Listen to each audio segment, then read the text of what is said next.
NFL Sunday Ticket is now on YouTube and YouTube TV, which means that you can stay close to your team even if you don't live in their town. Like, maybe you're a Raven who married a Seahawk who got a job in the land of the Falcons. With NFL Sunday Ticket, you can watch your team's out-of-market Sunday afternoon games no matter where you live, because you shouldn't have to change teams even if you change towns. NFL Sunday Ticket, now on YouTube and YouTube TV. Go to youtube.com/presale to get $50 off. Terms and embargoes apply. Offer ends 9/19. No refund. Subscription auto renews. This is the House of Hockey podcast on the Hockey Podcast Network. Hockey is more than a game. It's a lifestyle. It's you, the diehard supportive fans, your favorite players who are on the team you cheer for, and the organization who supports them. The companies that make your gear, bags, and beer league sweaters. The hockey moms and hockey dads, and everything else that makes this House of Hockey your home. Come on in. I'm Breezy. And I'm Rae Rae. And this is our house.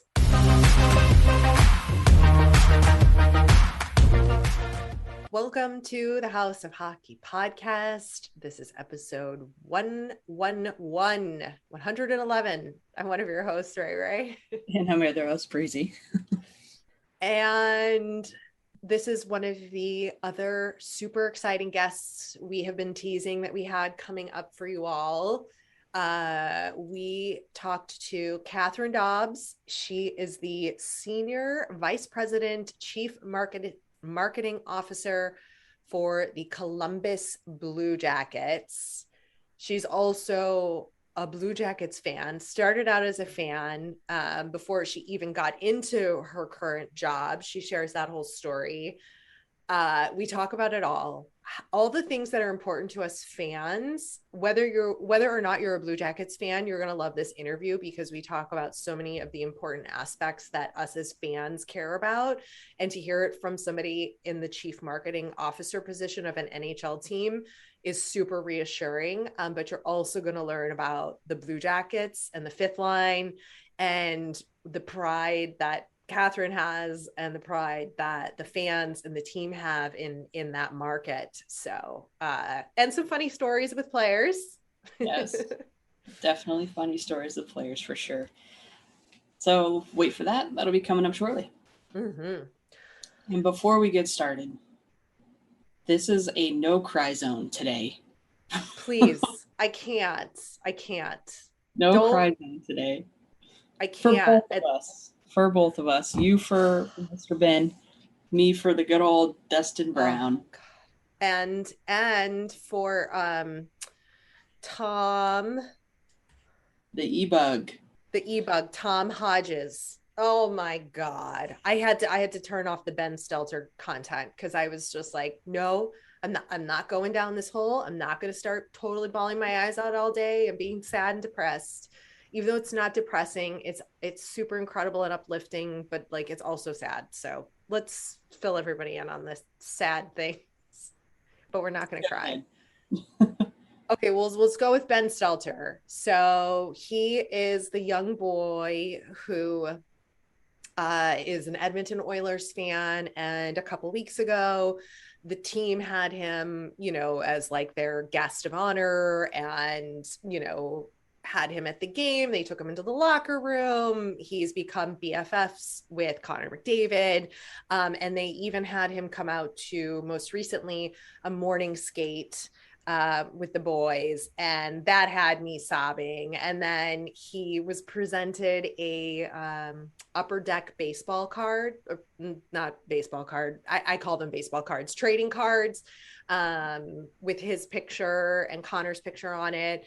It just warms the heart, and he's become their kind of good luck charm. So that's exciting to see.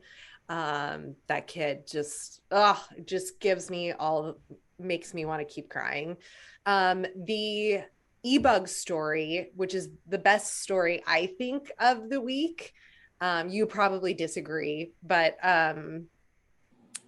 the Anaheim Ducks were in Dallas for the last game of the season for the Stars. And as you know, or if you don't know, there's an emergency backup goalie always on staff in each city. So it's a Dallas-based guy. He's prepared to either play for Dallas or the visiting team. It doesn't matter. That's the whole point of this emergency backup goalie situation. So he got the call, I think in the third period. He had to go dress for Anaheim. His name is Tom Hodges. He had to run out to his car, like literally run out to his car. His whole 5-minute post-game interview is incredible. He ran out to his car, which he said helped him warm up to get into the game, to go get his gear. He ran into the locker room, went on the ice for Anaheim for the third period. Only let one goal in, but stopped 2 shots. But the big story here is not that just an EBUG got to play in a professional hockey game. It's that Tom became blind in his left eye. He's a partially blind goalie. It's not funny. He had an injury from a puck to the head, he said, at like 12, which caused him to lose sight in his left eye. So he could never play, professionally in the NHL, but to that day, he got to make his NHL dreams come true. He's British too. He's from the UK. So shout out to our UK family who listens to the pod. A Brit in Dallas playing for the Ducks who's blind in one eye. What? This league is the best. It's crazy. Absolutely crazy. This league is the best. Are you kidding? It really is. So cool. What's your opinion on that? I think it's cool. I mean, I think anytime you see an EBUG dress up and get put on the ice, it's a moment for not only them, but everybody, right? And I think everyone kind of starts rooting for them and you want them to do well. I don't know. I think it's cool. I think it's awesome. I mean, the best part was his pads are Stars pads, like, because he practices with the team, right? Yeah, so he had got green and white pads, but then like an away white Anaheim Ducks jersey. It's just like the perfect picture. So awesome. I love this story. I love this league. He's he sells life insurance. That's his day job. They were like, what's your day job? He's like, I sell life insurance if anybody needs it. So funny. And speaking of this league just being awesome and sticking to day jobs and whatnot, or not sticking to day jobs, Malcolm Subban sings the national anthem for the Buffalo Sabres. He did against the Hawks, which he played with the Hawks. Yeah, he did great.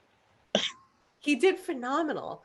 Apparently that was his first time ever singing like live in front of a crowd of people.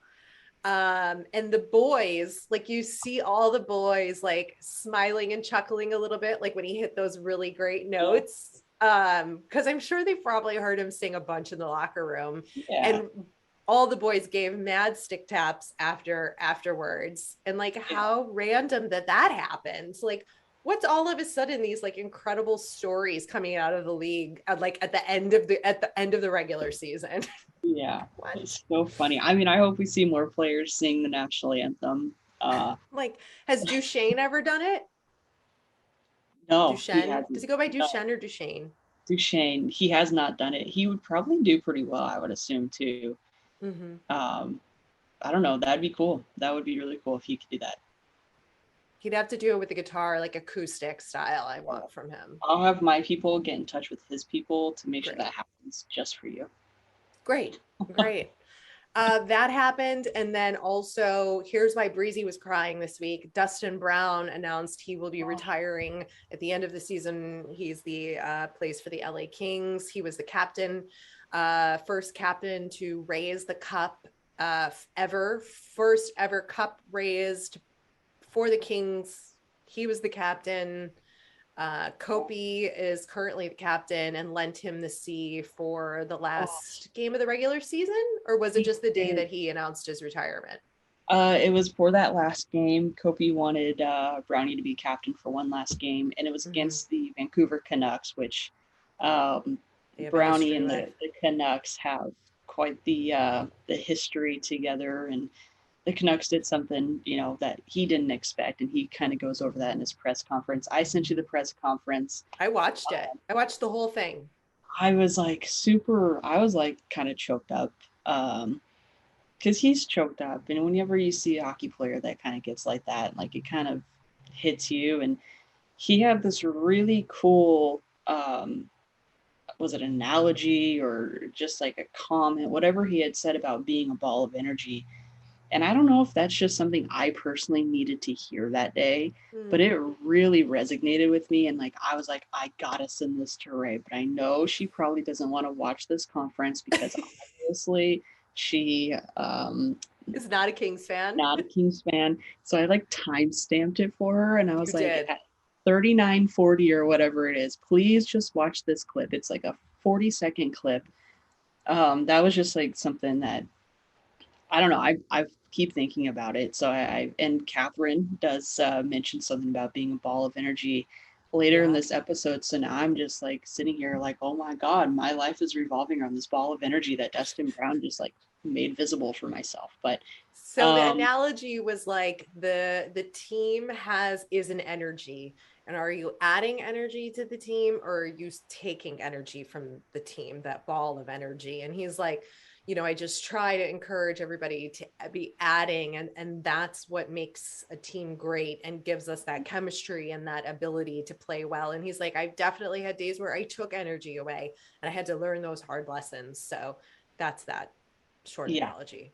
Yeah. And so I think that, I mean, this whole situation with Brownie kind of pumped me up, like lit a fire under me. And I was like, oh my God, the Kings are in the playoffs. Like they could do something crazy because they were, I mean, think back in the 2012, why did I say that so weird? 2012? 2012. We're not that many years. No, we're not. We're not. Why did I say it like that? Please don't. 2012. 2012. Underdogs, right? Like no one expected it. And then they came out and did it. Like, could it? And we talked about this a few weeks ago. There's a lot of similarities.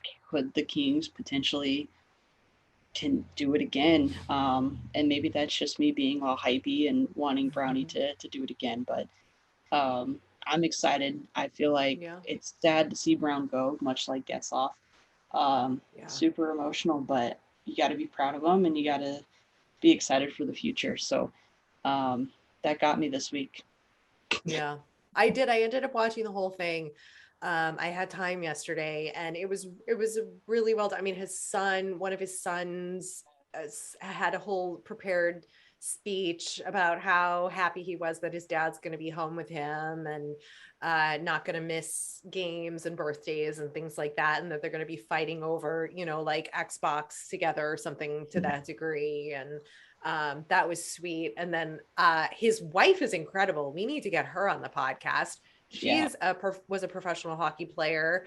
And there was like this whole thing about her joke, the running joke in their household being that she had more championships than Dustin did until he won the Stanley Cup twice. But that was incredible to see. Our girl Carlin asked an incredible question. Carlin Baith, I could hear her voice in the audience in the presser, and she actually got a really great reaction out of Dustin for it. But just an incredible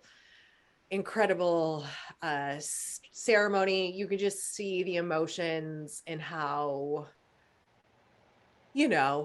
hard it is to announce this before it's happened, which is what he had kind of said. And I'm paraphrasing that, like, he's announcing this, but the season technically isn't over for them because they're in the playoffs.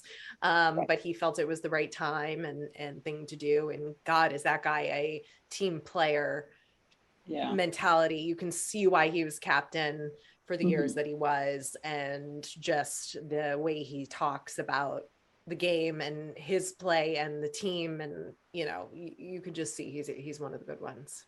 Yeah. And just the way he reacted with his family too. I mean, you can tell how much his wife, Nicole, means to him. And I think just watching, again, personality, just watching them, kind of, he kept looking over at her for her support, and she was doing the same thing for him. So I think all of it just it was really well done. If you're not a Kings fan, I do recommend watching it. I just think that it overall was just really well done. And I think, I don't know what else to say about it. I think it's it's something everyone should watch because I don't remember seeing a press conference quite No.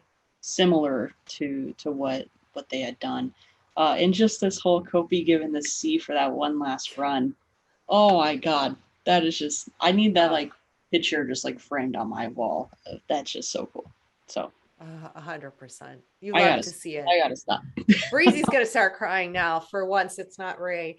I think it's these things that we love so much about this sport, right? Like we see these gestures that mean so much to players and or fans in whatever story you want to pick from this week, of just the appreciation and genuine joy and giving nature that these guys have. You know, Kobe didn't have to do that. Like, you know, he didn't have to do any of that, you know, and you don't, the players don't have to spend time with, you know, Ben Stelter, the kid in Edmonton. You know, they don't have to do any of that. They can do the one thing and be done, but they just find these, they have these genuine connections because they're really genuine guys and want to give and give back. And I think that speaks to everything we talk about with Kathryn coming up in the interview of, and what we talk about here all the time on this podcast is that team first mentality and working together and it really being a community. And it's something you love to see. And these are the moments you get to see it, and makes me love this sport that much deeper, you know? Amen to that. Speaking of more reasons for you to be excited though, you have all three of your teams are in the fucking playoffs, Breezy. Yeah, they are. And all of Rachel's one team is not anywhere near the playoffs this year. It's not. So who are you going to go for? Probably none of my teams, so that's okay. None of your teams. How could I ever possibly do that? I could not cheer for any of your teams. I'm sorry, but I don't think any three of your teams is going to make it to the Stanley Cup final. That is okay. And I'm not saying that to be spiteful because I'm bitter. So everybody get that out of your head. No. It's just like my genuine thought. And I'm not taking it that way. I'm taking it because we do have a rivalry. And it's very, it comes down to the point. So I have the bracket. I told you to pull up a bracket. Yeah, I'll pull it. I kind of have the bracket, sort of. It's fine. I'll pull it up. But when you are doing a bracket, it's so hard to choose something over your feelings and emotions or like a logical thing, because playoff hockey is so crazy. It's so different, right? Mm-hmm. And sometimes things surprise you. And so we're going to make our round one predictions, right? We're going to do round one predictions. I'm going to go off of what my heart is telling me. I'm going off of my instincts. Okay. And what I read before we started, I read a whole preview, a whole article of like pros and cons for all the players. So I don't want to waste a bunch of time going into why we think it. Do we care? No. Do people care why we think it? No, I don't think so. I don't think they care about our opinions anyway, but anyway, let's start on the left, which is the West. Yeah. Okay. The West, which is weird. It should be the other way around. Who made this graphic? The East, West, like you read, right? Whatever. Calgary, Dallas. I'm picking Calgary. I got Calgary. Kings, Oilers. This one's tough. This one's real tough. I feel like they both have so much support and good luck charms at this point, but I got to go with the Kings. I'm picking the Oilers, if you can even believe it. I can't. But I don't think the Oilers will go past the first round. Okay. Preds, Avs. Preds. I got that. Avs, unfortunately, as much as I have disdain for them, I do think they are going to, you know what, actually, my heart hopes this is the one time I'm cheering for the Preds right here, that they beat the Avs, they sweep these buffoons in the first round and send all of those critics packing, because I just can't take it anymore about the Avs. Oh, no, I think it's going to go full game 7. Preds will sneak in. Preds. Go Preds. Go Preds. Can you say that one more time for me? Nope, that's all you get. What's the like teeth thing you guys do? I do the things, yeah. I'm like this upside down rock and roll symbol. You look like Spider-Man trying to figure out his like, Oh my God. whatever. Not a Preds fan. Wild Blues. This series I am so flippin' excited to watch. It's going to be one of the most exciting series to watch, I think, in the first round. Yeah, I'm going Wild. I'm going Wild. I don't know that the Wild have it to go all the way. The Blues and the Wild are so well matched that this is going to be a fun series. Let's head over to the East. Washington Capitals will be facing the Florida Panthers. I'm taking the Florida Panthers. Ovi is TBD on injury, being able to play. Yeah, I think Florida is going to make it out of the first round. Yeah, I got Florida. Lightning versus the Leafs. Oh, yeah. Not today. This is the year. Leafs are moving on, baby. Let's go. I cannot. I'm going with it's happening this year. I'm going with the Lightning. I mean, I would love an upset. I would love to be proven wrong and for the Leafs to make it to the Stanley Cup final this year, but I just don't have the faith based on years of past. They're moving on. This is the year. Boston Bruins versus the Carolina Hurricanes. I'm going Canes. I'm going Canes as well. Penguins versus the Rangers. This is going to be another interesting series. Yeah. And I don't think it's going to go as easy for either team as one would maybe think. I think they're pretty well matched, but I'm going to go with the Rangers on this one. Oof, this is such a tough choice.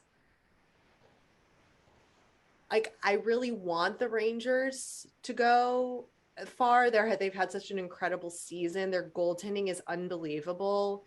The depth, I don't know. I'm gonna pick the Rangers. Picking the Rangers. There we go. Crosby's had one of his best seasons this season, despite being out for a little bit at the beginning. I don't know. Funny story for you really quick, and then we will toss it over to Kathryn. Okay. There's a lot to talk about, you guys.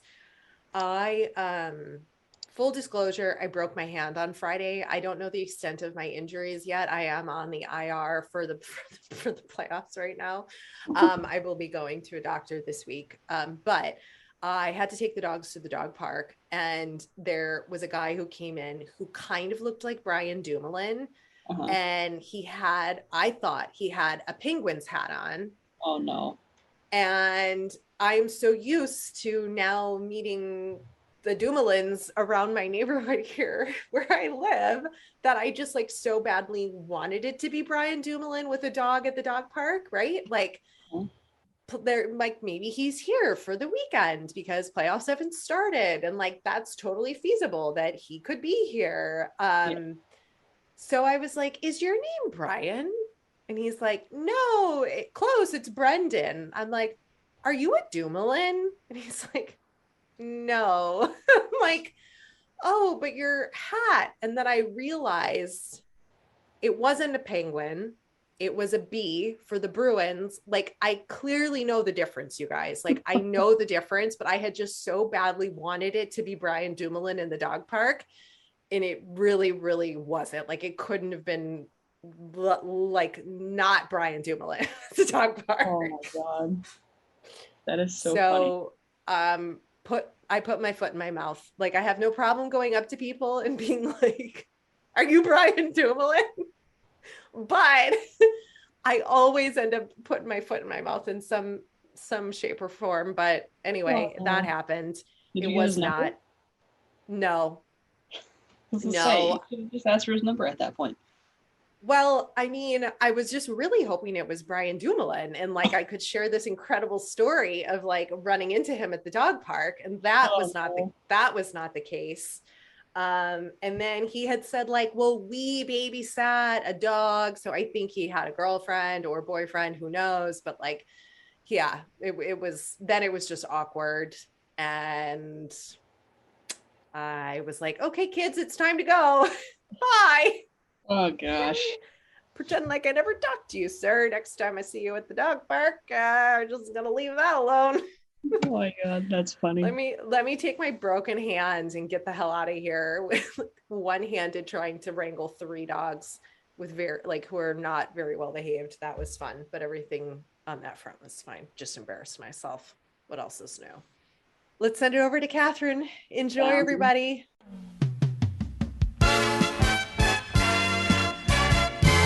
This week's episode of the House of Hockey podcast is brought to you by Hockey fans. The pursuit for the Stanley Cup is on, and DraftKings Sportsbook, an official sports betting partner of the NHL, has an unbelievable offer for the most exciting playoffs in sports. Oh yeah. New customers can bet $5 on any team to win and get $100 in free bets no matter what, win or lose. Looking to turn a small bet into a big payday during playoffs? With DraftKings same game parlays, you can do just that. Create your own parlay by combining multiple bets like which team will win, how many goals will be scored, and more. It's your shot at an even bigger payout.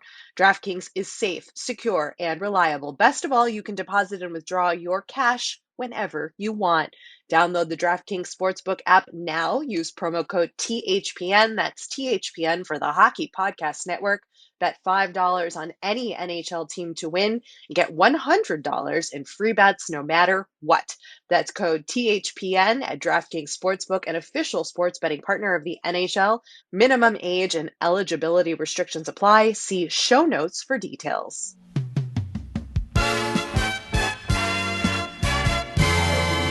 Welcome to the House of Hockey podcast, Kathryn. Thank you. I'm very excited. We finally get to do this. Yes. Kathryn and I had some time to chat beforehand to just sort of get to know each other and to better understand some questions to ask and what not to overkill, like fun dip and, some other things like that. So to start, we always like to ask you to tell everybody who you are, the short 60-second story of who you are in your role with the Columbus Blue Jackets. Sure thing. So I am a Northern Ontario girl from a town in the middle of nowhere, a town of 200, who finally made her way to the National Hockey League about 7 years ago. I joined the Blue Jackets as the executive director of the foundation and vice president of community development. Was in that role for a few years, helping to connect the community, grow the game, do all kinds of really fun and cool stuff. And then was asked to take on the role of chief marketing officer a little over 3 years ago. So about 3 years in this role, very, very different than what I was doing. Feels like most of the time I have spent managing through COVID. So now I'm going to find out what it's really like to do this job. Yes. Well, you're doing an incredible job from what I can see through social media, of course, and that kind of thing. But what I think is really interesting is that you didn't come from the sports world. You sort of came from that nonprofit world, and you're also a fan, like you're a fan first. Tell everybody a little bit about your fandom with the Blue Jackets and, how that story plays into now your job as chief marketing officer. Yeah, I mean, I'm your very typical Canadian, right? We grow up, we love hockey. My siblings all played. I never had the opportunity. So I spent a lot of time in rinks growing up, have a genuine love of junior hockey. The World Juniors is absolutely my favorite hockey. Every year I look forward to.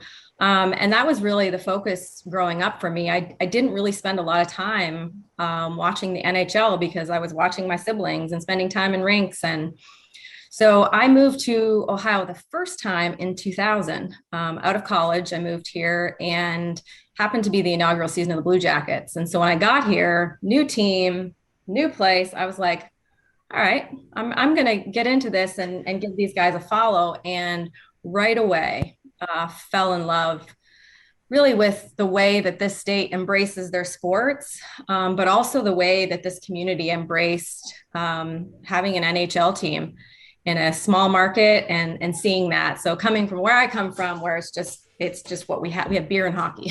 That's it, right? It is not life. not quite the same here in central Ohio when I arrived. So my brother would come down from Canada. We loved everything about it. And so even though I moved away in 2007, but took the center ice package with me, followed this team, and had the opportunity to come back to Columbus 8 years ago. And so I did. I came back as a fan. I came back just in time for the first home playoff win against Pittsburgh.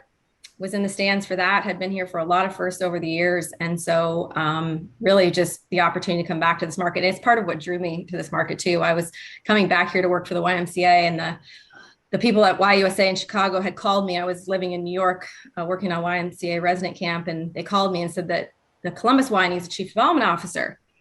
You're a Blue Jackets fan. I said, I'm a Blue Jackets fan.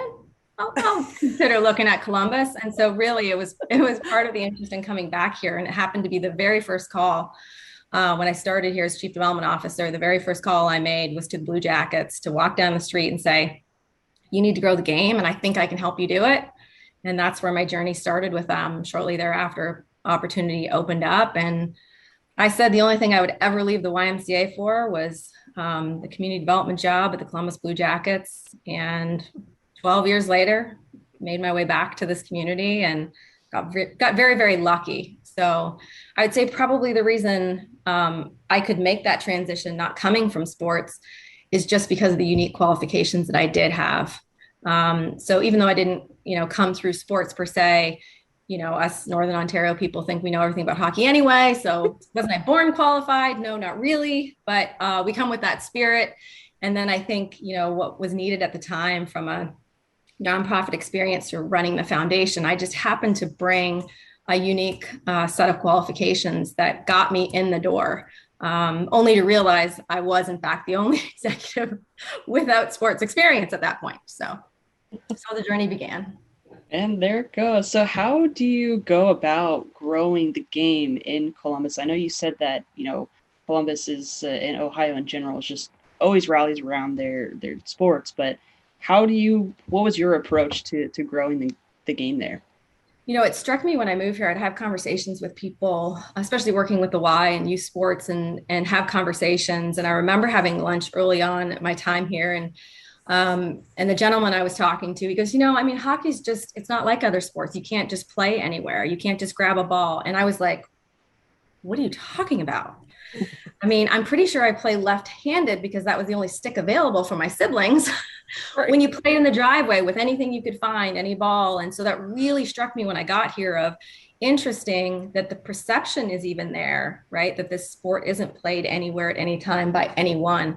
And so I think, the opportunity to come in, first of all, I'd come in on the other side to say, I can help you grow, stick in hands, let's get kids, to pick up a hockey stick and have a chance to experience this sport. And that was through partnerships. That's where I started. We started a program called Skills and Drills with the Y. We replicated it with other partners in the community. And that's one step. That whole process for us has evolved so significantly. They've done an amazing job from day one, investing and removing barriers in this community to help gain access. But I think we've gotten better and better at it. And now the approach is one of absolutely every way we can reach and access and remove barriers to that opportunity. So now it's everything from, we have the Learn to Play programs, great program through the league, provides equipment. That's great. But ice is a barrier. We need more ice in our community. So how can we build street hockey facilities? But you can't just build them and expect people to come. So you have to provide those skills and drills opportunity, hold the stick, teach them, provide clinics. And we went from, we have a program called Get Out and Learn, GOAL. And we were doing that on ice, right? Just short clinics, just come out, try it for free, see what you think. Now we do that. We will do it all summer long for street hockey programs and opportunities. And so, programs through the schools, we have Power Play Challenge where we're working with kids in the schools, introducing them to our sport, getting them on field trips out to rinks. But all those things happen. And I think the key to progress there becomes understanding the pathway from there And that's a challenge. I mean, as a parent to go in, I put my daughter through Learn to Play several years ago. And then, you're like, okay, now what am I supposed to do? And where do I go? And what if my kid they really like playing? I'm not a great skater. Okay. I don't think my daughter is either. So I'm pretty sure she wasn't meant to play on ice either, but we are very mean street hockey, ball hockey people.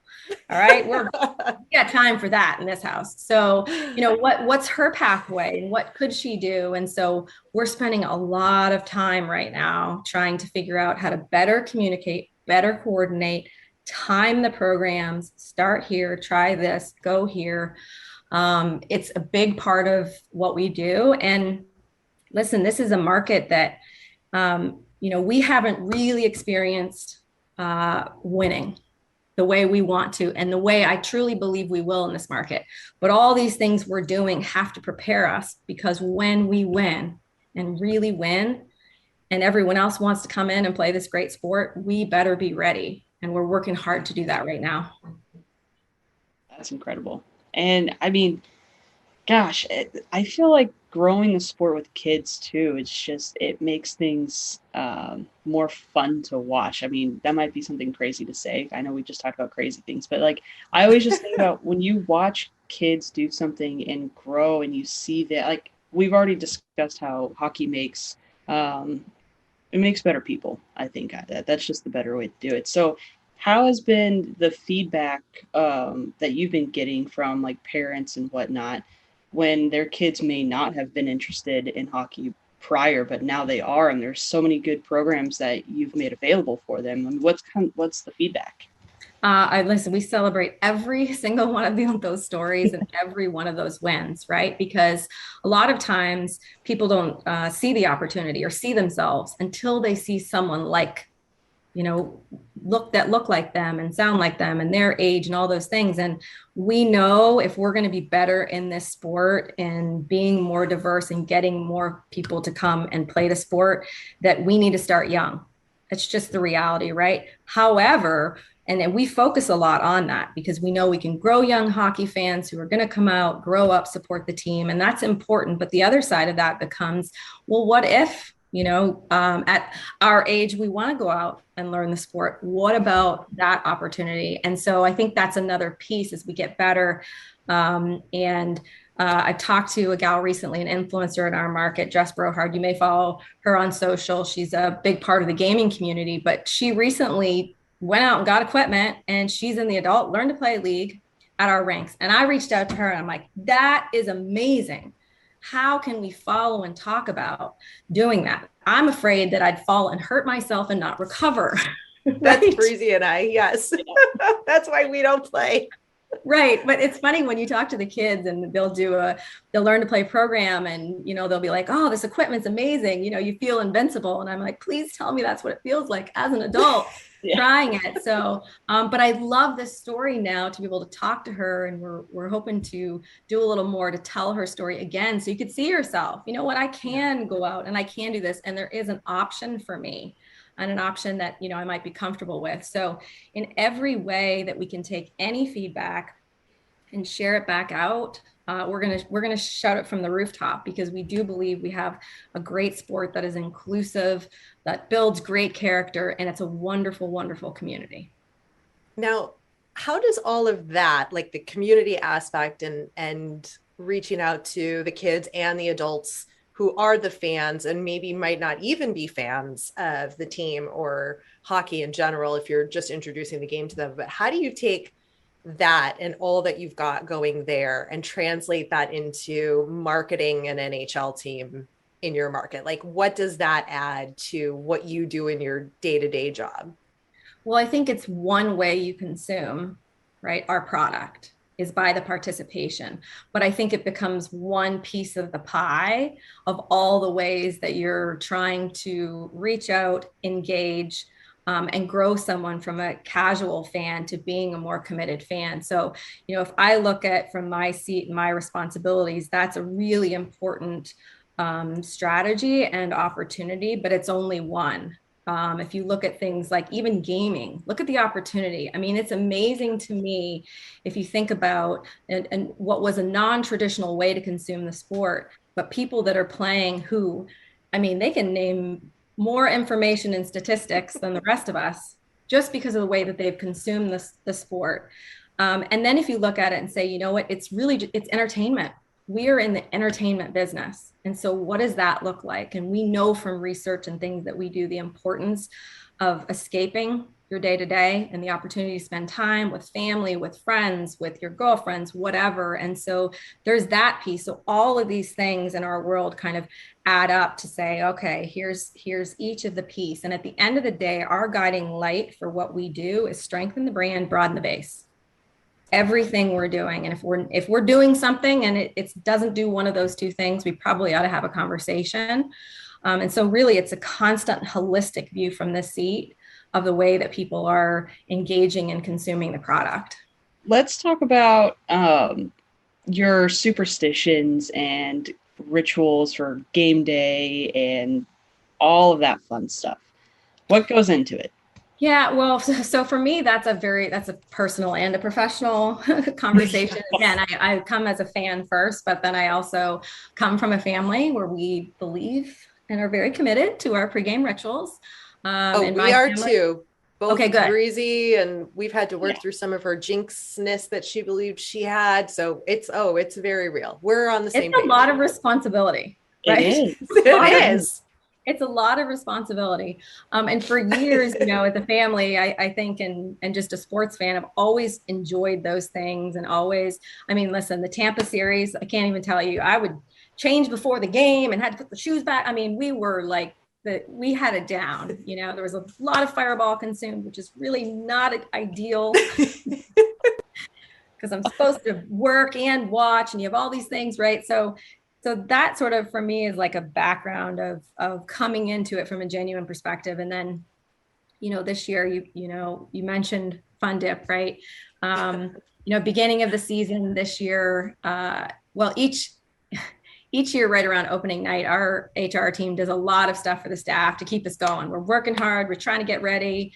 We have a super fun environment at work. And one of the things they do is deliver everyone's favorite candy. And every year they deliver me Fun Dip. And you can imagine the conversations around the office when you're looking at what everyone's consuming and what's your favorite. And of course, everyone looks at me year after year like, you are a grown woman. And I'm like, I know, but I love Fun Dip. And so this year, because of, again, the reaction to folks, I took to social during preseason to say, listen, I'm having a Fun Dip today. And if we win tonight, I'm going to adopt this as my pregame ritual. It felt more like a confession at the time. Didn't know where this was going, but, so shared that confession. But what was interesting is people thought that was a pretty cool idea, and it generated a conversation. And so as Fun Dip was picked up by our fan base and adopted by many, it struck me in this sort of idea of the way I used to look at superstition, just, as fun and interesting to really kind of get into it and appreciate the fact that every time someone's doing something, every time you're putting on your lucky socks or having your Fun Dip, you're taking an action, a positive action in a positive spirit in that moment to do something to support your favorite team. And I believe there's a lot of power in that. And I had read during COVID, I needed to pick me up at some point during the pandemic. And so I had read The Energy Bus by John Gordon and really had been contemplating this idea of positivity and the importance of what we do. And so as Fun Dip and the conversation evolved and people connected and our fans started bringing it and sharing it and taking it on the road to Vegas and finding each other, it was just really amazing. At the end of the day, we all know it's not about winning or losing because you had your Fun Dip. It's that ability to be part of something. And that's what's so great about sports, right? It brings people together and you get to be part of something. And so it took on quite a journey. And eventually the Ferrara Candy Company wondered why the sales went up. Yeah, the Iconics candy brands had now moved up on the charts. And so they came out, provided thousands of packets of Fun Dip to our fans. And it's just been something fun, but I think it's been a really important lesson of what opportunity we have to connect people through our work and through the sport and appreciate why everyone should have their own pregame ritual. Yes. And maybe not confess it on the internet, because then you're going to end up having this whole thing. But at the same time, that's absolutely incredible that it's, not only are you a fan, but you're in this chief marketing officer position too, where I'm sure when you tweeted that, you really didn't think anything was going to happen or that it was going to have this impact on the fans. But it's just incredible that just something that small, and I really do believe that this moment that you're describing happens in hockey. Like, I just feel like there's something unique about it, and some kind of connection that we all have just from a single fan, you, Kathryn, doing this and it just taking fire. I think it speaks volumes to the work you do and how connected you are to your community of fans. And then also just the game. But that wasn't really a question. That was just a comment. Yeah. Well, and at the time, honestly, it was embarrassing. I mean, I don't, right? Because I'm like, Kathryn the fan did this, right? And then, but I wear this other hat that I have to be mindful of. And you're sort of like, and so all of a sudden this is happening and I'm thinking, okay, this wasn't part of the strategy. And, but they never are, right? Those organic things aren't. So, you ride this fine line. And I went to our VP of content and I was like, listen, I need you to help work with me on this, because I need someone besides me really to put the business lens on here to figure out what's appropriate. And I really wondered at some point, our president was going to come down, and he finally said to me one day, he goes, so this fund dip thing. And I was like, ooh, like, yes, oh no. I was like waiting for it. And he's like, people are having fun. He's like, and if they would associate one word with the Columbus Blue Jacket, and that word is fun, he's like, you got something there. So anyway, okay, because I was like very clear. I never used any team resources up until this point, right, to do this or talk about it. And that's the amazing thing, right? And the groups that did, and they made it something I didn't. Right? People chose to make it something, and then you just kind of get out there and nurture it. And now you have a canon meetup of Fun Dip, and and the people are happy, and they are having fun. So it ended up being a pretty cool part of the season. Isn't it funny how there's like a mutual respect within like every single like hockey community that like whatever your pregame ritual is or your superstition is, like people respect it. They're just like, that's totally fine. Like if you want a beer at like 9 a.m. because your team's playing, it's like, yeah, absolutely. Like that's your thing. That's respect for commitment right there. Right? Like that 100%. You're like, I got you. And by the way, you do whatever you need to. Yeah. Right. We need that funny. W. Yeah. Tell us a little bit more about the fifth line. That is what the fans have lovingly been called in Columbus. I don't know where or how that started, probably with a fan. Exactly. Right? Same way Fun Dip started. Yep. Took to social. Some key folks who, by the way, have participated in the Fun Dip squad, as we call ourselves. Same thing, right? What a great, cool concept, a reaction years ago to you got your fourth line on the ice and your fifth line is out here in the stands. And it just took off like wildfire. And I think it's a really important part of being a Blue Jackets fan at this point. And I just think it's so cool and kind of amazing that, it started here first. No one thought of that. Right? That it took this long too for that to come up and make it a thing. But it speaks to the different fan bases, right, of each team, which has such a distinct personality, right? Like, yeah, I'm sure there's a fan in New York with the Rangers who calls himself or the fans the fifth line, right? But it just didn't catch on, and it just happened to take place in Columbus. But what are those fans like? What are some of the things that make our fan base and market unique, right? In the way that, and I think some of it is understanding the journey of this team, right? It took a long time. Expansion looks a little different these days than it did back in 2000. It's taken a long time to experience some winning and some consistent winning, and sort of the change has gone through that. So this fan base has been here through thick and thin. I was amazed. I told you that's what attracted me to the fan base in the first place, is their passion and fun, and they got behind the team. And, you know, if I went to a Canadian market and some of the things that were happening in the early years, they probably would have booed them off, right? Not this market, right? We're there, we're going to lift you up. And so you're sort of seeing that energy, but that passion and commitment, and to be on a tough journey to follow a team. You know, one of the things that I've learned in this role and looking around at other sports teams is, you know, you look at the Atlanta Braves, right? Even if your team hasn't won in a while, you can remember what it was like. Right. You can picture that. You can feel that. We don't have that.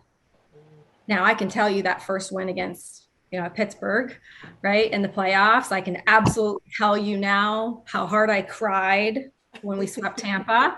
Yes. But those pieces and those moments. And so if you think about the commitment of this fan base, and our team has had to work hard, right? A non-traditional market that's had to work very hard. That means we have to entertain our fans. We're used to that. You know, you have teams right now that are experiencing a drop in ticket sales and other things, and for the first time are having to go do things that we've always had to do. We've always had to do that. But that is part of who we are. And that's part of the fans showing up all the time.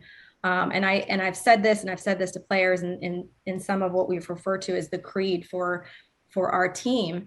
You know, the players have to show up after the win or the loss, and so do the fans. So do the fans. And I think that's what you see in our fan base, and that pride. And so there's something to be said. They feel like they have been on this journey, and they're part of the reason when we do see success. So I think you have that piece. And then I think you have just the general connection to the Civil War theme that you see. I mean, our players give out a kepi, you know, after the game, and that's just cool. And always fun to see what the players have to say. The cannon, there's those pieces that you begin to own with a view of being that army, right? And being that force behind your team to get up and support. And so I think it's just a really cool way it's come together. But I give this fan base props for the passion, but you'll see the very same thing come back from our players. And that's cool. They know, they appreciate it, they get it. They will tell you when you come and, you know, from another team and you play in the Columbus Blue Jackets, those guys will tell you this is a hard building to play in.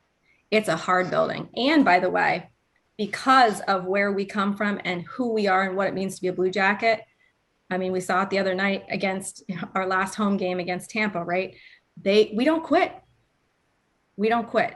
And no matter who you are, where you think the Blue Jackets are in playoff contention or not, do not underestimate the Columbus Blue Jackets. And people know that because that's who we are. But we're fighters, relentless, because we've had to be, we will be, and that's the reason we will win. Don't mess with the Blue Jackets. Don't you do that. I will. We need to have that speech on the Kathryn. Jumbotron for like opening night. Yes. That clip right here, we're going to send it to your head of video content and make them put this in. But I love it. I love that pride. Yeah. And I think that's the part of, you know, doing my job. You talk about that connection as a fan and a CMO. I mean it. Oh, yeah. And, so that part of it makes it fun, but it also is like the scariest thing in the world. And I think I said that when we talked previously, right? It's, you know, I am responsible for one of my very favorite things, right? This brand, it means a lot to me. Like it means that's very scary because I do not want to F that up. Like I do not, right? But that's probably healthy because that's, you know, that's the guiding star too of, all right, decision making and considerations and having a really great team, you know, that I work with every day so that we can hopefully make good decisions and get us where we want to go. And it's cool because, I mean, your dream job, right? Like you're doing what your passion is, but also to be that fan. And I mean, you just said you don't want to F up because like it's something that you are so passionate about. I mean, when you wake up every morning and you're going to your job, I feel like I'm just like, you have music playing, blasting out your windows, like you're going and you're just so excited.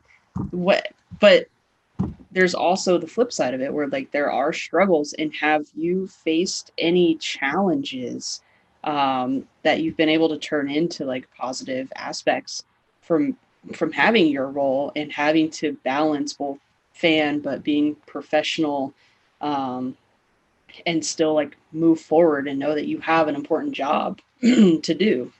Yeah, I think where that sort of struck me first, coming into working for the team, was, the end of every season, right? A playoff run or otherwise, and dealing with fan disappointment, right? That's tough. And what I always wanted to say to fans who will come out and a lot of time, you're emotional, there's a lot going on there and people are saying things. And all I'm thinking to myself is, imagine what it's like for us, because we're going to get up and go to work today. Like, right. You're having sort of that moment. And then I'm like, wow, like, but we got to go. And, it's our job to figure this out and keep going. And so that piece, I think, was probably the biggest thing coming in, and I had to learn, but then also be like, okay, all right. So if I am feeling this way, right, what do I want? And knowing that people still want to be part of something and still want to connect, what are the opportunities that we have? And I think the way that we've built out our new brand platform, it allows us to be fluid and flexible. So when we need to pull different levers, we can. When product on the ice may not be good or something else might be happening, we can focus on other things. We do amazing work in the community. Our players do amazing things in the community. And so there's other levers that we can pull and be ready to do to help people have pride for the team. We've spent a lot of time this season. I mean, obviously we were not expected to do very well. I think we exceeded those expectations, but I think what's interesting is our fan sentiment right now. But I think it's trying to manage those expectations, and celebrate what's appropriate. But then also, our job then in that moment, when you talk about pulling levers, is to build confidence, is to try to give them an inside look, an understanding of the steps that we're trying to make to be better, to grow, and to share. And so our behind the battle episodes of behind the scenes content for us, I think we're just really starting to get good at that. But what an opportunity that is for us to be able to tell that story and connect. And I think fans are on that journey with us right now. But it's a good reminder each time is, all of those things are important. All of those things are important, and you can't overlook any of them, and you sure don't want to miss an opportunity with them. No. Tell us about the players. You've mentioned them a couple times, and how you talked to them and shared that sort of sentiment that you did earlier on how you communicate with them and give them different perspectives to think about the game and the fans. But do you have any fun, interesting, silly, empowering, whatever player stories that you feel you can share without, yeah, I mean, ruining first the of all, confidence with the players? I don't have another frame of reference, right? I never worked in sport, and I never worked in another sport. I am absolutely amazed at how amazing hockey players are to work with. And I don't think that's just our team. I think that's in general.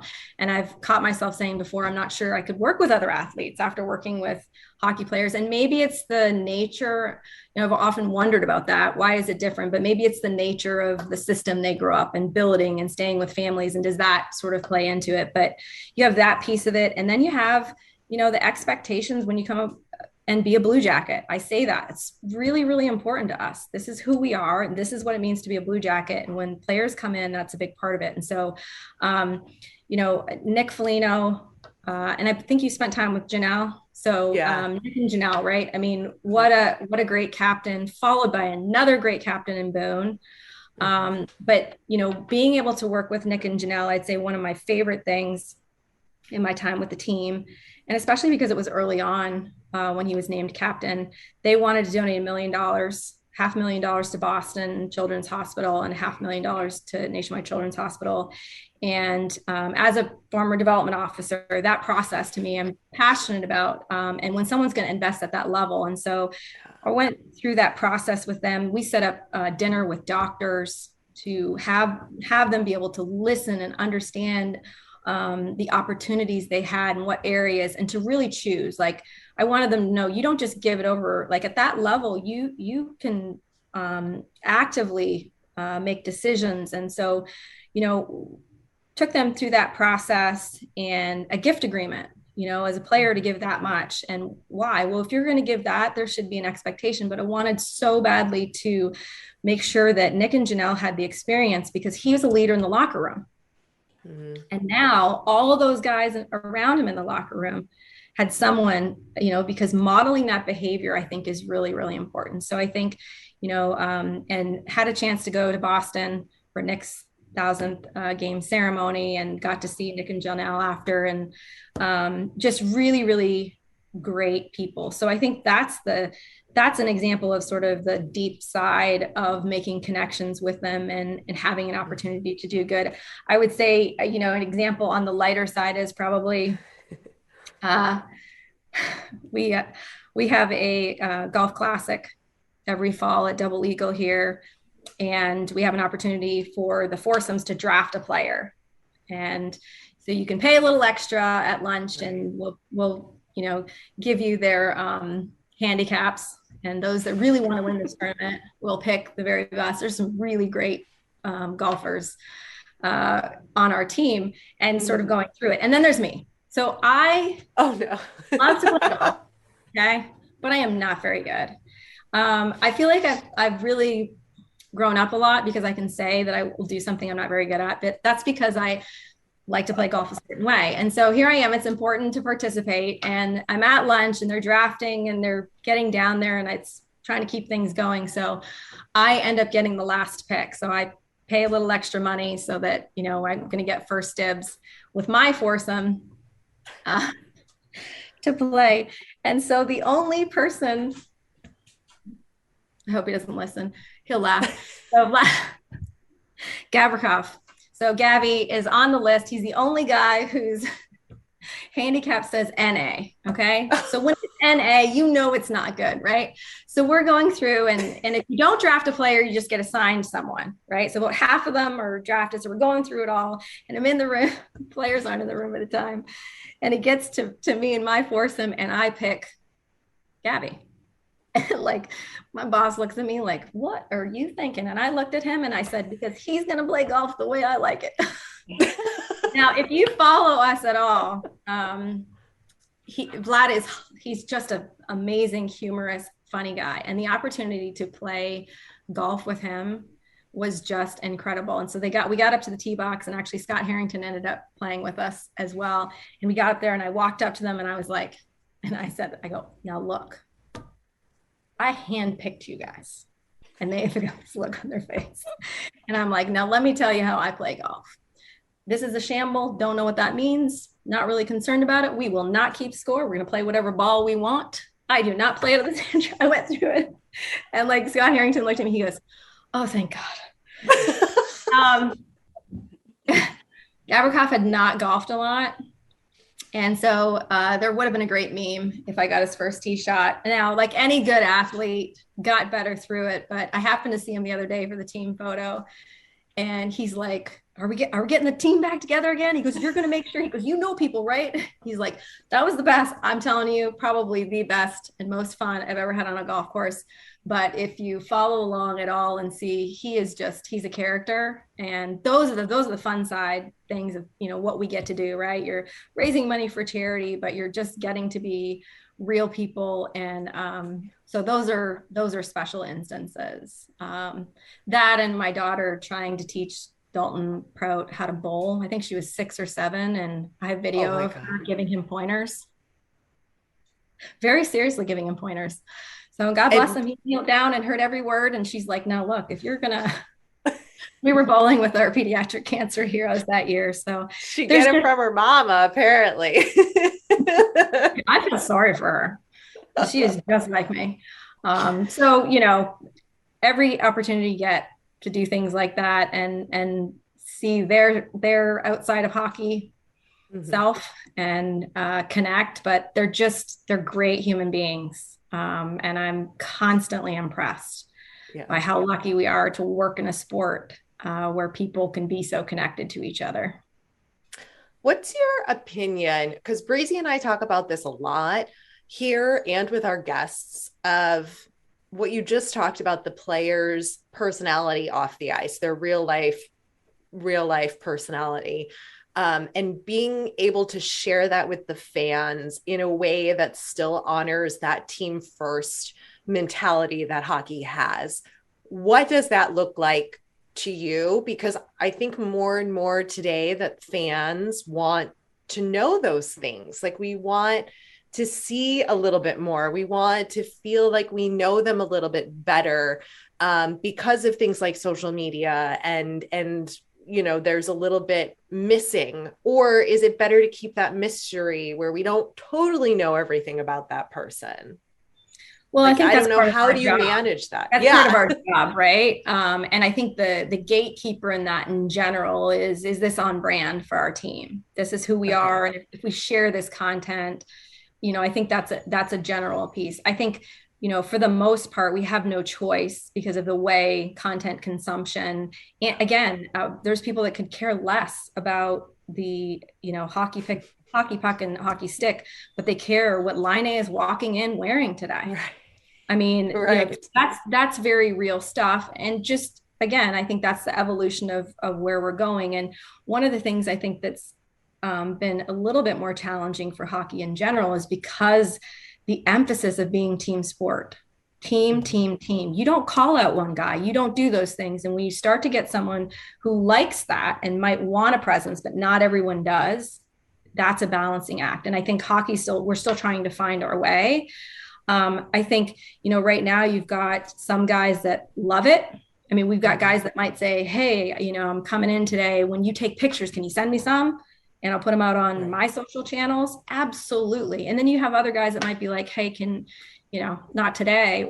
And so that sort of communication and trust, you know, trust with the hockey operations side of the business, that when we're telling a story and communicating, it's in line with, you know, the message they're trying to deliver. And that's where social media can be a little bit harder, right? Because you might be having a conversation with a player or managing something, but, you know, you might be lighthearted on social. I mean, social media gives you, that's the one that's the hardest for me, right? I'm pretty like, it's straight. Is it on brand or not? But then you've got a little bit of play that happens based on trends and certain things that are happening there. And so I think it's a constant gut check. I think it's why it's so important for us and the internal team to really understand that brand platform and who we are and who we aren't. So you have that moment to say, listen, we are not the Carolina Hurricanes. That is not the Columbus Blue Jackets, right? And so, but those are important, and everyone's gotten an identity, but you have to be able to articulate it and hold yourself accountable to it. So having that, I think, helps navigate those conversations, but we're going to have to figure it out. Because hockey will also fall behind, I think, too, if we don't. So, you know, communication, trust, active dialogue to figure out and try to help. And, you know, my wish for being better next year for us is getting ahead. My team's working on some documents right now to take to hockey apps to try to proactively communicate, you know, here's where we're going, here's how we think we can support building confidence. So that they understand that what we're doing is intentional, and here's how, you know, we all collaborate on this and make sure it makes sense for all that we're doing. But it's definitely a challenge, and that's the killer about social media anyway, right? Because I could just be on all the time, and then sometimes you see something, you're like, I mean, like, shouldn't we, you know, judgment. We're paid. I am paid 100% for judgment. And we don't always get it right. Yeah. But I mean, I think what you're saying is so important, and you're right on, just from a straight up fan perspective, is like, we want more, but I also don't want it to be a free for all of like really letting the players share everything and anything, because we've seen how that can take a turn, like when an ex-wife of a certain player feels like she needs to say what she needs to say, like those kinds of things. First of all, nobody wants that to begin with, right? Like, you don't want to deal with that on social media, whether you're a professional athlete or not. But we've seen how it can become and something else and take away from the team and the game and the sport. So I know there's a fine line there. But there's just so many great personalities in hockey too, that it's like, God, I wish we could just like get a little bit more. Like, that's why I think Breezy and I love doing this too, is that we get to hear these little nuggets, like and we're not even scratching the surface with the stories that we've heard about different players, because obviously they're not going to share everything, but God, it just makes me so excited. But that's where I stand. Breezy, you go. Oh, I was just going to say, if you were to, let's just say, pass the phone to any Blue Jacket player, who would you trust the most to show personality, but still show like what it's like to be a Blue Jacket and like have that respect level? But like, what player do you think best represents that you would just be like, take the phone, showcase your entire day, tell your jokes? Instagram takeover. Yeah. Boy, that's a tough one. Because I would trust many of them. I think if I were to answer that question from the perspective of who do I think it would be fun for you? I mean, you're not going to get a better representation of the Columbus Blue Jackets than Boone Jenner, right? But I think, to give you a more interesting answer, I think the opportunity for someone like Sean Corrali, right? So you've got him, he's a product of our market. He's gone elsewhere. He's come back. So he has just a super interesting perspective. When he came back, actually, I met him the day of the golf tournament. He had just come to the team and we ended up walking in together. So, introduced myself, was immediately amazed at his connection. I mean, he's a connector. He's got great energy, great enthusiasm. I think, shortly thereafter, I went to another golf outing. Like I said, not very good, but like to play. And play your way. It was for our AAA program. And he came up through that program and he was there and he was speaking. I'm like, this guy's been in town for 5 minutes. And we've got an event this week where he will take some time to talk about the growth of hockey in this market, what it's meant for him. And so I think he's just to get a full sense of our market, our city, our program, and now to be a Blue Jacket. And he's super easy to talk to, very charming and likable. And I just think that would be fun. That would be fun. Now we do have, I brought up Gavrikov earlier. We actually have a sponsored content. It's a helpline where fans call in and ask their questions and he answers. And let me tell you, like, there's no prep. What you see is what you get. He'll be like, hey, a little girl calls in and like, I haven't done my homework. What should I do? And now that's good quality content. What's his answer? Oh, I couldn't tell you at this point. He's answered so many questions and we release them after the fact on social. So you'll have to check out the Ohio Health Helpline with Vladislav Gavrikov.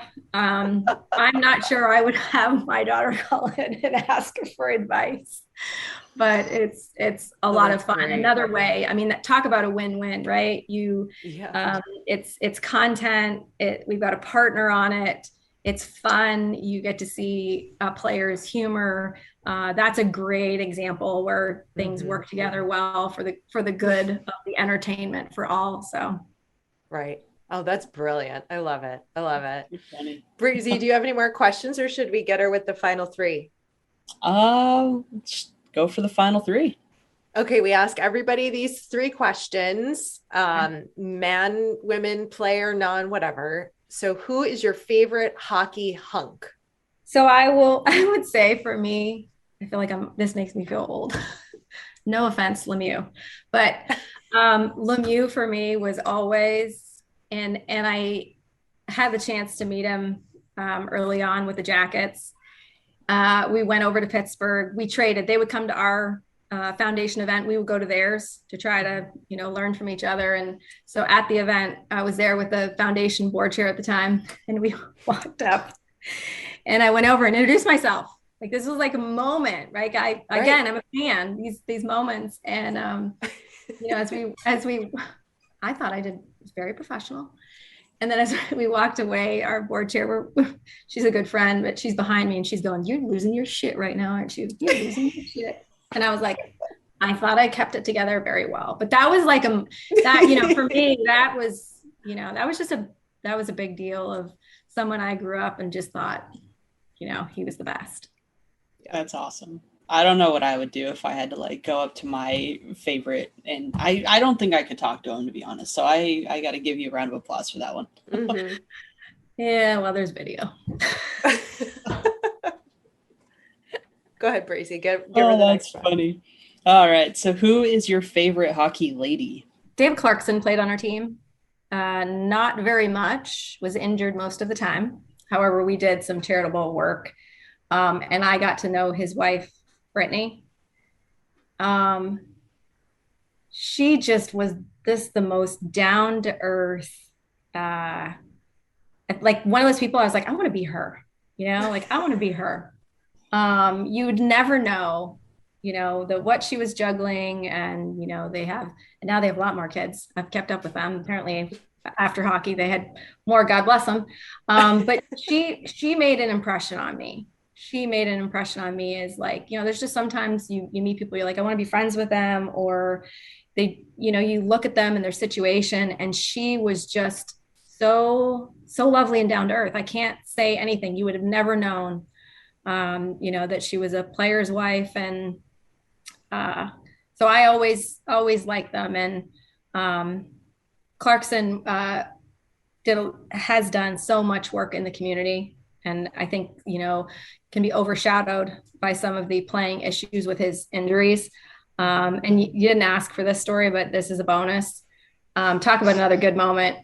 My first year doing the Cannonball, which is the big fundraiser for the Blue Jackets Foundation, we did a match for that night. It was a $50,000 match. So on top of everything else, we're trying to raise $500,000, and we want to match $50,000 at the event. And so again, my background was fundraising. I know, go in, be prepared. And so you're trying to prep to make sure you're going to be successful. Like, we have to be successful. And so we were doing all this work, and I was driving home the night before the event. My parents had come down from Canada to go to the event, and David Clarkson called me, and I was like, "Hey, you're on speaker with Mom and Dad." And he's so down to earth too. Very, very down to earth.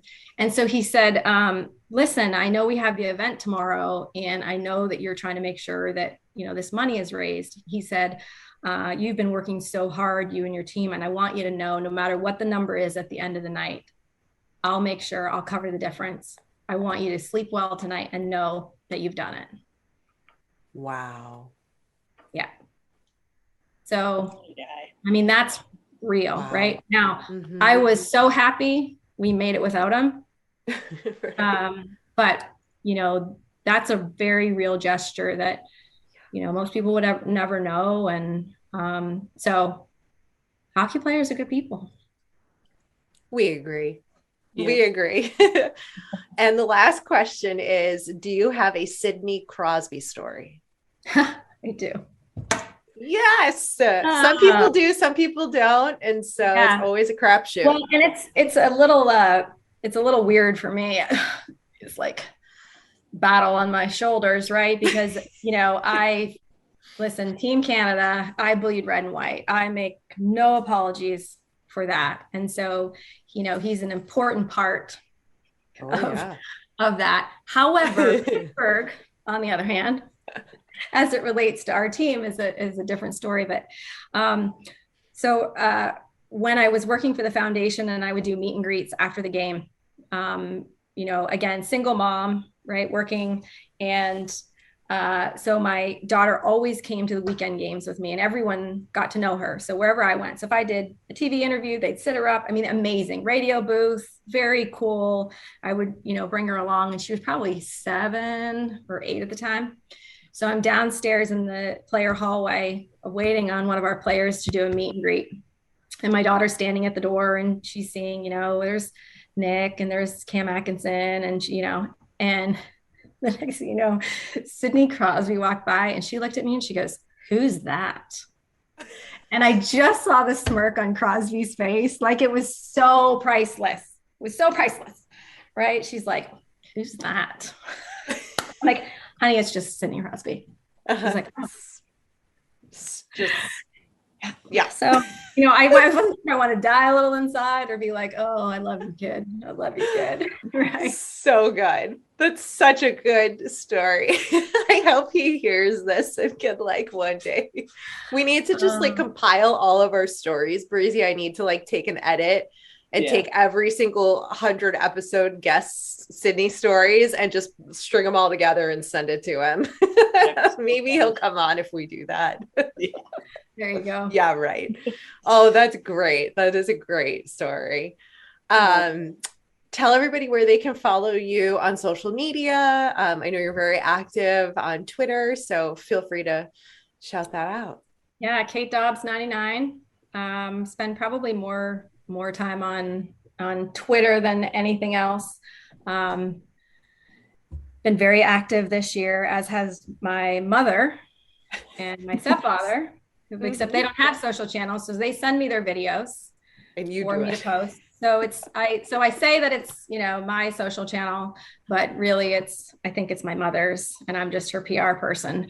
But that's really the best place to follow me. My other social channels, I'm a little quieter and a little bit more private on, but that's the community that is the place we come together probably the most.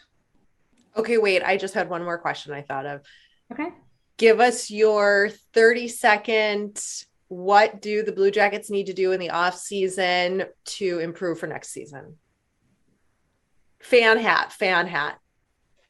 Well, I think we've got. If you can, this is probably a hard question for you. I'm sorry. No, not at all. I mean, we're coming off great momentum, so that's outstanding. I think we've got some RFAs that we need to figure out. I think the line A situation certainly looks positive. That's a big one. I think we're still trying to find our way on, top line center. How does that shake out? We'll see how the draft goes for us. Jarmo Kekalainen is amazing at his job. Mm-hmm. And as we're seeing with, Kent Johnson and Nick Blankberg having a chance to play with us. So I think for us, it's all about continuing to fill in those pieces, right? Where do we need to, pick up the back end? Where do we, need to go from a center perspective? So I think it's an exciting time. I'm so happy that the fans can appreciate it's hard when you're rebuilding, right? Mm-hmm. That's a tough narrative and a tough place to be. But I think there's a lot of optimism and enthusiasm about, these different opportunities that we have coming up. But a couple of those are, those are some big decisions and big things that still need to fall into place and see where we get and who's going to make the team next year. So we've got lots of great talent coming up, but how does that shake out as we get ready? So I'm counting down to opening night. I mean, I started planning meetings last week. I said, wow, this is great, guys. The season hasn't ended, but counting down to opening night. She's lots of work. A new bottle of Fireball in the freezer, waiting for opening night. Along with the Fun Dip. Fireball. Well, and so that's my mother. My mother is Fireball and Fun Dip, and it's hilarious. So her end of season video, they don't even ask; they just send me stuff. They're like, "Can you post this for their people?" And so my mother has her Fun Dip. They did a fireside chat, and then I love my mother. fireside chat with her fun dip. And then at the end, my mother shoots fireball. It's so funny. Your mom's awesome. My mom is awesome. She's awesome. My mom is awesome. So yeah. Well, thank you so much for taking some time to chat with us and really give us your honest insights and a look into what it means to work with a team and build them up in the market you're in. So thank you. Oh, thank you. Really appreciate it. I'm glad we finally got to do this. Thanks for coming over to our House of Hockey podcast and hanging out with us. We'll be back next week with a brand new episode. And in the meantime, you can follow us on social media. Just look for House of Hockey podcast. We'll be back next week.